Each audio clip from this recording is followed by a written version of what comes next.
Assalamualaikum warahmatullahi wabarakatuh. Nama saya Sita Ainun dari kelas 11 IPA 2. Di sini saya akan menjelaskan tentang pembunuhan jinayah.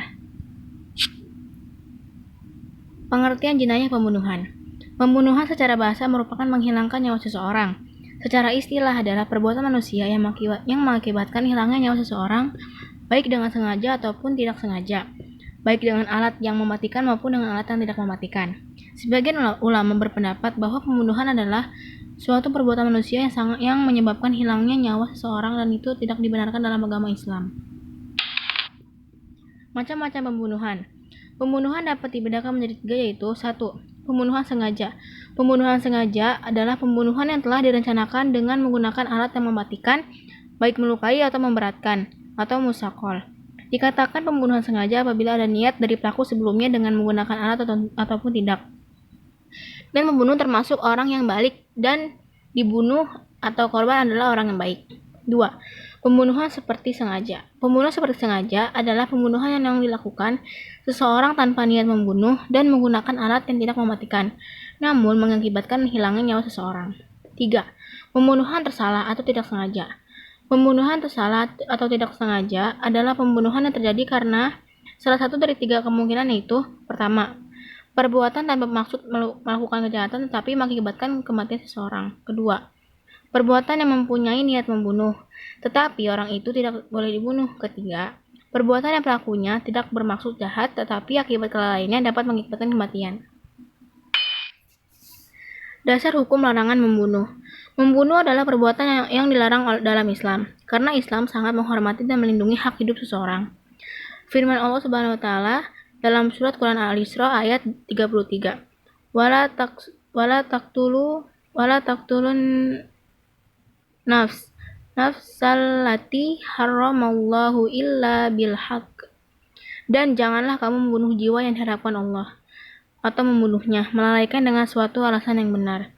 Quran surat Al-Isra ayat 33. Terdapat ketegasan mengenai larangan pembunuhan, maka jika ada pihak yang saling membunuh tanpa alasan yang dibenarkan oleh syara, maka keduanya sama-sama masuk dalam neraka.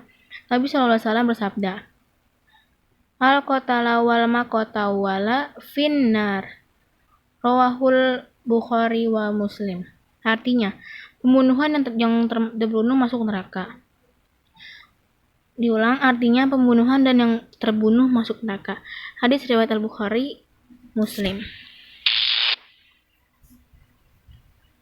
Hukuman bagi pelaku pembunuhan. Pelaku atau orang yang melakukan pembunuhan telah melanggar 3 macam hak, yaitu hak Allah, hak ahli waris, dan hak yang terbunuh. Balasan di dunia diserahkan kepada ahli waris korban.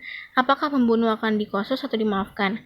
Apabila dimaafkan, wajib bagi si pembunuh membayar diat kepada ahli waris korban, sedangkan hak Allah akan diberikan di akhirat nanti. Apakah pembunuh akan dimaafkan oleh Allah Subhanahu wa taala karena telah melaksanakan kafarah atau akan sisa di akhirat kelak? Membayar diat berdasarkan sabda Rasulullah SAW, wa ma qutila lahu qatilu fahuwa bi khairin nazaraini imma an yufda wa imma an yuqtala. Siapa yang menjadi wali korban pembunuhan, maka ia diberi 2 pilihan, memilih diat atau kisos. Hadis riwayat Muslim nomor 3371. Lanjutan hukuman pembunuhan. Hukuman bagi pembunuhan yang disengaja adalah dikisos, atau pelaku diberi sanksi yang berat. Apabila dimaafkan, hukumannya adalah membayar diat, mughalazah atau denda berat. Selain itu, pembunuh juga harus menunaikan kafarah. 3. Pembunuh seperti sengaja hukumnya tidak dikosos, tetapi wajib membayar diat mughalazah, dibayarkan secara bertahap selama 3 tahun, setiap tahunnya sepertiga dari harta si pembunuh kepada keluarga korban. Selanjutnya, hukuman bagi pembunuhan tersalah atau tidak sengaja adalah membayar diat mukhafafah atau denda ringan, dan dibayarkan secara bertahap selama 3 tahun, setiap tahunnya sepertiga dari hartanya. Selain itu, pembunuh juga harus melaksanakan kafarat sesuai dengan firman Allah Subhanahu wa taala. Wa man qatala mu'mina khata'a fatahriru raqabati mu'minati wadiyatu musallamatu ila uhlihi. Artinya, dan barang siapa yang membunuh mukmin karena tersalah hendaklah ia harus memerdekakan seorang hamba saya yang beriman serta membayar diat yang diserahkan kepada keluarganya yang terbunuh. Quran Surat An-Nisa ayat 92. Pembunuh secara berkelompok. Apabila sekelompok orang sedang bersama-sama membunuh seseorang, maka mereka harus dihukum kisos. Hal ini disandarkan pada pernyataan Umar bin Khattab terkait praktik pembunuhan secara berkelompok yang diriwayatkan Imam Bukhari berikut.